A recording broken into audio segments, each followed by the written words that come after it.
Hola a todos los amigos de YouTube, sean bienvenidos a un nuevo capítulo, ya el capítulo octavo de análisis de los textos constitucionales chilenos, tanto del 80 como del borrador constitucional, un trabajo que hemos venido haciendo hace ya 7 capítulos. Este sería el octavo capítulo, para lo cual vamos a de inmediato compartir pantalla para que visualicen ustedes mismos las constituciones. Ya en esta parte tenemos lo que están viendo, la Constitución del 80. Habíamos quedado en el artículo 42,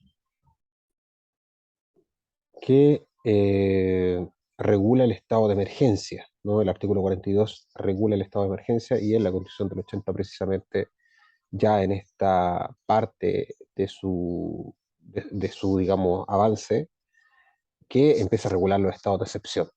Por su parte, la Constitución del 2022 había seguido enumerando bastantes derechos. Habíamos visto el derecho a la salud, el derecho a la educación, su extensión en varios artículos, lo que significaba el contenido real, ¿no? Más allá de la formalidad. Y habíamos quedado en el artículo 45, que es precisamente el artículo de la seguridad social.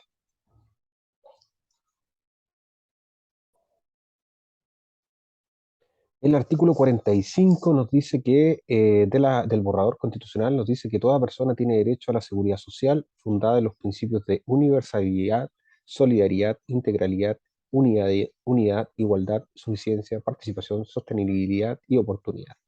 Algunos principios que se enumeran en este artículo son principios de índole o de carácter internacional, ¿no? Es así que el inciso 2 dice que la ley establecerá un sistema de seguridad social público que otorgue protección en caso de enfermedad, vejez, discapacidad, supervivencia, maternidad y paternidad, agregando la paternidad, desempleo, accidentes del trabajo, enfermedades profesionales y las demás contingencias sociales, de falta o disminución de medios de subsistencia o de capacidad para el trabajo. En particular, asegurar la cobertura de prestaciones a quienes ejerzan trabajos domésticos y de cuidado. El inciso 3 nos dice que el Estado define la política de seguridad social. En ese sentido, se financiará por trabajadores, trabajadores, empleadoras y empleadores a través de cotizaciones obligatorias y rentas generales de la nación. Los recursos que se financie la seguridad social no podrán ser destinados a fines distintos que el pago del beneficio que establezca el sistema. Las organizaciones sindicales y los empleadores tienen derecho a participar en la dirección del sistema de seguridad social en las formas que señale la ley. Es así que el artículo 45 del borrador constitucional establece el derecho a la seguridad social fundándose en principios de orden internacional que ya venían gestándose en bastantes convenciones a propósito de la universalidad de las prestaciones, la solidaridad del Estado, la integralidad de la prestación, la unidad, la igualdad en las prestaciones suficientes, ¿no? La participación en el sistema, la sostenibilidad y la oportunidad de ingreso. También se establece en ese sentido un sistema de seguridad social público, ¿no? Que finalmente va a otorgar protección en caso de enfermedad, vejez, discapacidad, supervivencia, paternidad, desempleo, accidente del trabajo, enfermedades profesionales y en las demás contingencias sociales, ¿no? Es así que se zanja de alguna forma el sistema de seguridad, eh, básicamente como está hoy en día, fundándose en características privadas, ¿no? Y se introduce un sistema de seguridad público. ¿Cómo se financia? Se financia a través de las rentas generales de la nación y a través de cotizaciones obligatorias tanto de empleadoras, empleadores, trabajadoras y trabajadores. También se establece que las organizaciones sindicales, como habíamos visto, y empleadores tienen derecho a participar en la dirección de este sistema. Por su parte, el artículo 42, que va hasta de la Constitución del 80, que estaba regulando el estado de excepción, toca ahora el estado de excepción o estado de emergencia, ¿no? Que dice que en caso de grave alteración del orden público o de grave daño para la seguridad de la nación, que es como lo que se decretó en la Araucanía, ¿no? Lo declara el presidente de la República, determinando las zonas afectadas por dichas circunstancias. El caso de emergencia no podrá extenderse por más de 15 días. Ahí está el periodo por el cual se extiende, sin perjuicio que hay prórroga, ¿no? Por igual periodo. Sin embargo, para sucesivas prórrogas, el presidente requiere del acuerdo del Congreso Nacional. El referido acuerdo se tramitará en la forma establecida en el inciso segundo del artículo 40. Si bien es cierto, el artículo 42 no establece cuántas prórrogas, solamente usa el término sucesivas prórrogas. No sabemos a cuánto alude. Me imagino que 15 días una prórroga más sería sucesivas prórrogas. Parece que a partir de la tercera sería sucesivas prórrogas. No lo define bien, debería definirlo. Declarado el estado de emergencia, las zonas respectivas quedarán bajo la dependencia inmediata del jefe de la Defensa Nacional, que designa el presidente de la República. Este asumirá la dirección y la supervivencia de la jurisdicción con las atribuciones y deberes que la ley le señale. El presidente de la República estará obligado a informar al Congreso Nacional de las medidas adoptadas en virtud del estado de emergencia. Eso es con respecto, eso es con respecto al estado de emergencia. Por su parte, el artículo 46 del borrador constitucional nos dice que la persona tiene derecho al trabajo, ¿no? Y a su libre elección. El derecho al trabajo y a libre elección. El Estado garantiza el trabajo decente y su protección. Trabajo decente, utiliza el borrador. Este comprende el derecho a condiciones laborales equitativas, a la salud y seguridad en el trabajo, al descanso, al disfrute del tiempo libre, a la desconexión digital, a la garantía de la indemnidad y al pleno respeto de los derechos fundamentales en el contexto del trabajo.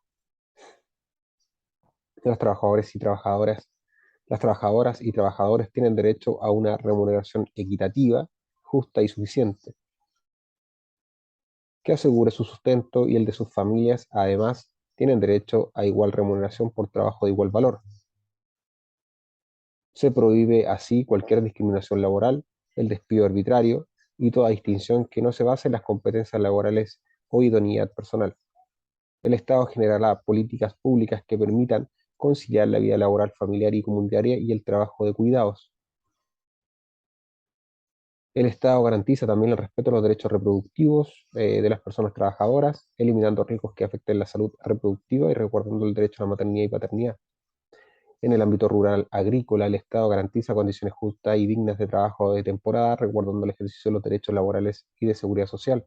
Se reconoce también la función social del trabajo, algo que ya se venía hablando, el Código del Trabajo lo tiene ingresado. Un órgano autónomo esta vez debe fiscalizar y asegurar la protección eficaz de trabajadoras, trabajadores y organizaciones sindicales. Creación de un órgano autónomo, ¿no? Se prohíbe toda forma de precarización laboral, así como el trabajo forzoso, humillante y denigrante.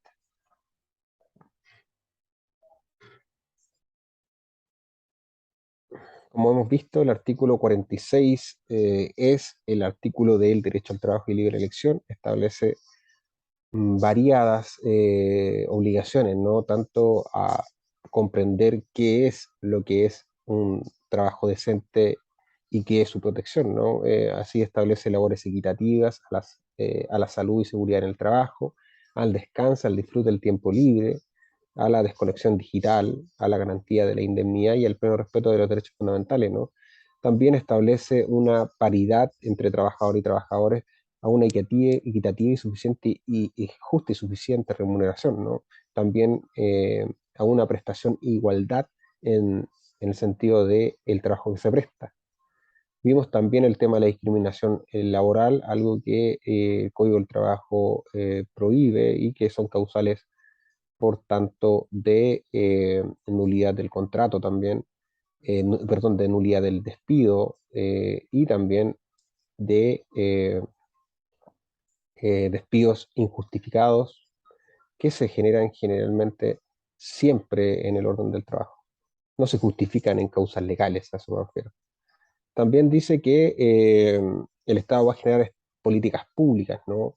Para conciliar la vida laboral, familiar y comunitaria, algo bastante interesante. Vamos con cómo se genera eso a través de ley.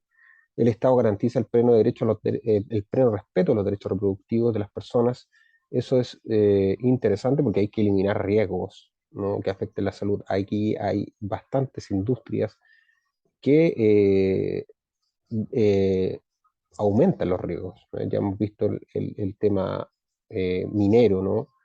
Y que aumenta significativamente los riesgos de las personas que trabajan ahí, ¿no? El tema de ventanas, el tema de Codelco también.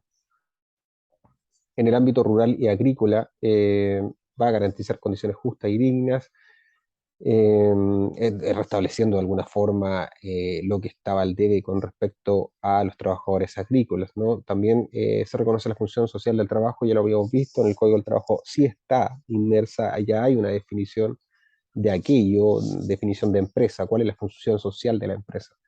Y algo que a todas luces es lógico, que es la prohibición o la abolición del trabajo forzoso. El artículo 42 de la Constitución del 80 hablaba del estado de emergencia. Por su parte, el artículo 47 ahora del borrador constitucional nos dice que las trabajadoras y los trabajadores tanto del sector público como del privado tienen derecho a la libertad sindical, estableciéndose el derecho a la libertad sindical, comprende a la sindicalización, a la negociación colectiva y a la huelga, derechos que tenía el Código del Trabajo. Las organizaciones sindicales son titulares exclusivas del derecho a la negociación colectiva, en tanto únicas representantes de los trabajadores y trabajadoras y trabajadores ante él o los empleadores. El derecho de sindicalización comprende la facultad de constituir las organizaciones sindicales que estimen convenientes en cualquier nivel, de carácter nacional e internacional, de afiliarse y desafiliarse de ellas, de darse su propia normativa, de trazar sus fines propios y de realizar su actividad sin intervención de terceros. También nos dice que las organizaciones sindicales gozan de personalidad jurídica por el solo hecho de registrar sus estatutos en la forma que señale la ley. Se asegura el derecho a la negociación colectiva, corresponde a las trabajadoras y trabajadoras elegir el nivel en que se desarrollará dicha negociación, incluyendo la negociación ramal, sectorial y territorial. Las únicas limitaciones a las materias susceptibles de negociación serán aquellas concernientes a los mínimos irrenunciables fijados por la ley a favor de trabajadoras y trabajadores. Eso sí que también, como hemos visto, el derecho, digamos, de la negociación colectiva va a establecer que esa negociación puede ser por niveles donde las trabajadoras y trabajadores pueden elegirlo, ¿no? Incluyendo así negociaciones por rama, por sector y por territorio, ¿no? Algo que no estaba bien claro actualmente, ¿no?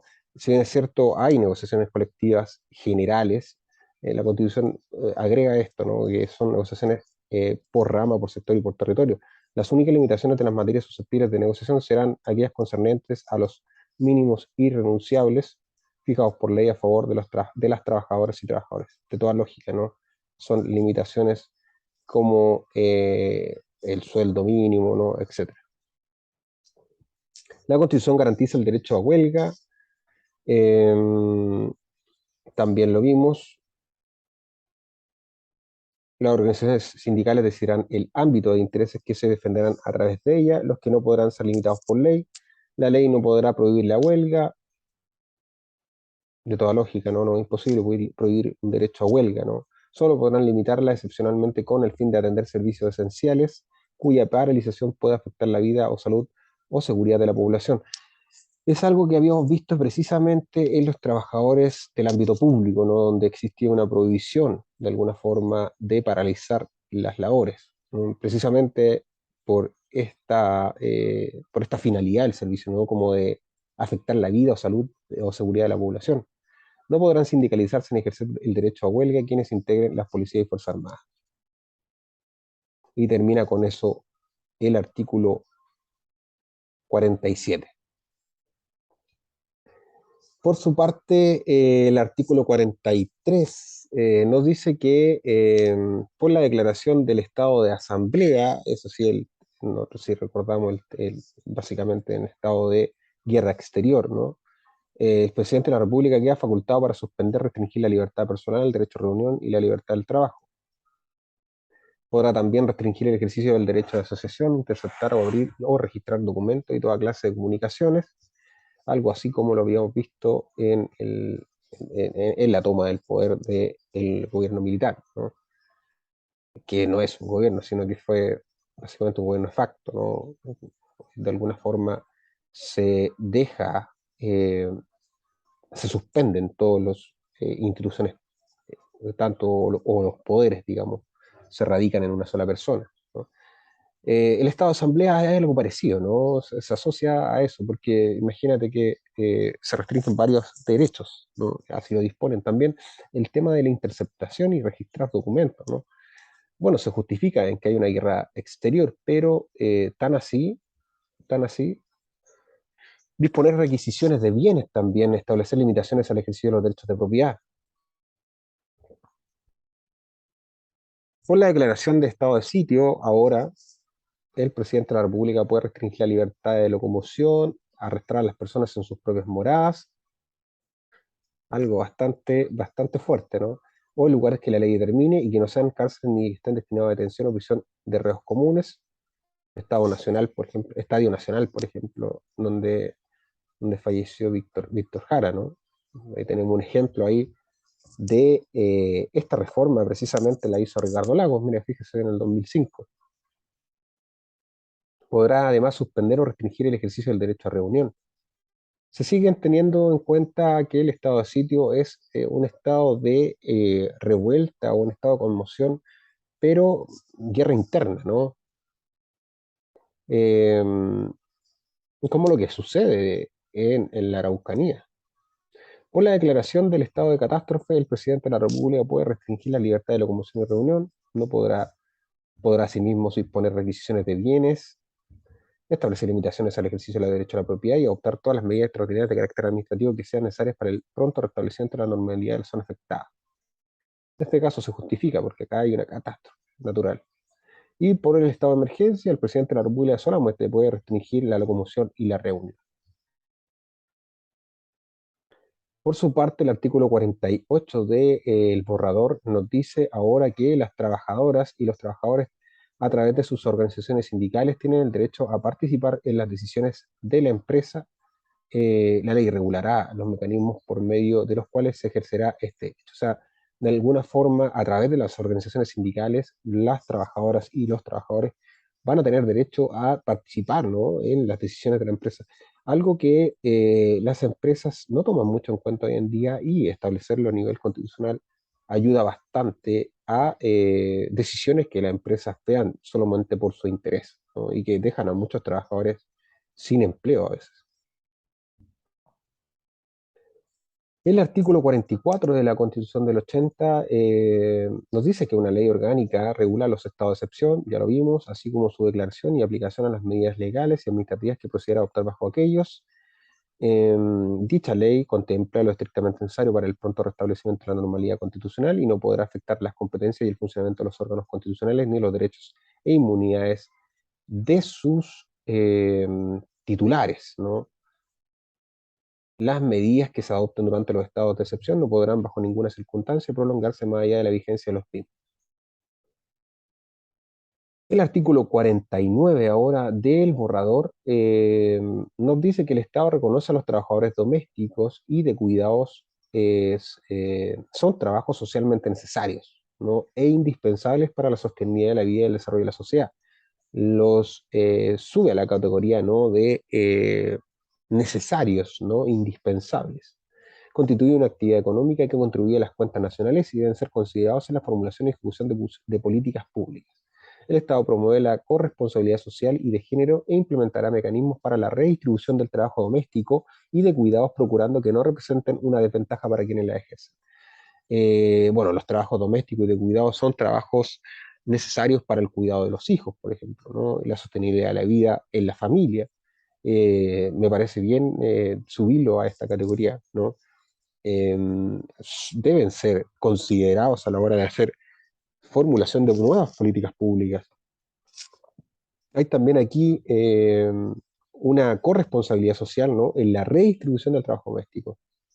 Eso es muy bueno, porque muchas veces la carga está para un lado, en el caso de digamos, estos estereotipos, ¿no?, que asignan a la mujer en la responsabilidad solo en la casa de un trabajo doméstico y el hombre en proveer. Eso ha cambiado, no es así, ¿no? Hay una corresponsabilidad social, ¿no?, y hay que equilibrar, ¿no?, las desventajas para quienes resulten, en el caso de que sea hombre o mujer o una disidencia sexual la que ejecute el trabajo doméstico. Por su parte, el artículo 45 ahora nos habla de que los tribunales no podrán calificar los fundamentos ni las circunstancias de hecho invocados por la autoridad para decretar los estados de excepción. Algo bien sensible. Creo que los tribunales de justicia sí pueden calificar, pero la Constitución del 80 lo niega, ¿no? Una reforma del Ricardo Lago, ¿no? Una de las que hablan varias personas como que hubiera cambiado la Constitución, pero la verdad es que la misma Constitución del 80, se fijan que estos artículos son los que se agregan.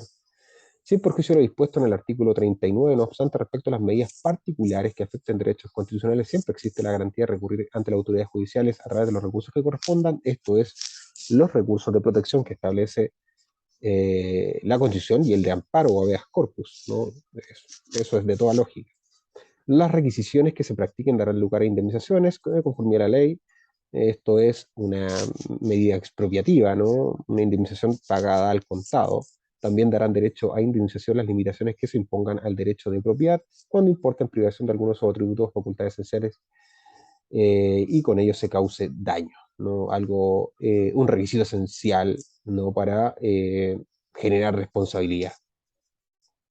Con el artículo 45 terminaría lo que es los estados de excepción constitucional y pasaría a regular el capítulo quinto, el Congreso Nacional, a partir del artículo 46. Por su parte, ahora en el borrador constitucional, el artículo 50 dice que toda persona tiene derecho al cuidado. Es así que comprende el derecho a cuidar y a ser cuidada y a cuidarse desde el nacimiento hasta la muerte.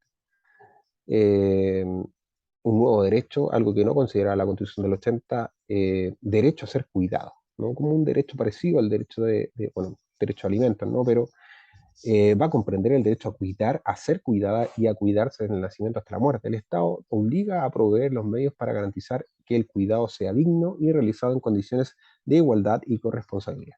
El Estado garantiza este derecho a través de un sistema integral de cuidados y normas y políticas públicas que promuevan la autonomía personal y que incorporen los enfoques de derechos humanos, de género e interseccional.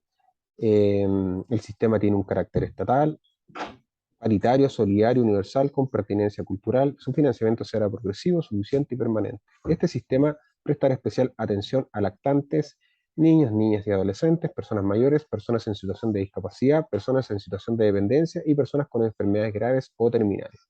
Asimismo, velará por el resguardo de los derechos de quienes ejercen trabajos de cuidado. Eh, es un nuevo derecho, ¿no? Un nuevo derecho a cuidado, algo que no se había visto, se necesita bastante. Ya hemos visto el estado de precariedad que están los adultos mayores o niños, niñas y adolescentes, los lactantes también. Hay un derecho también hasta la muerte de ser cuidado y se va a establecer un sistema integral de cuidado, algo interesantísimo, ¿no? Veamos cómo funciona todo esto y se lleva a cabo, ¿no? Pero me parece un súper avance. Vamos a quedar hasta acá, hasta el artículo 50 en la Constitución, en el borrador constitucional que establecía el derecho al cuidado y en la Constitución del 80 que habíamos terminado los estados de excepción y vamos a empezar con el Congreso Nacional. Así que suscríbanse al canal, nos vemos en otro video, muchas gracias.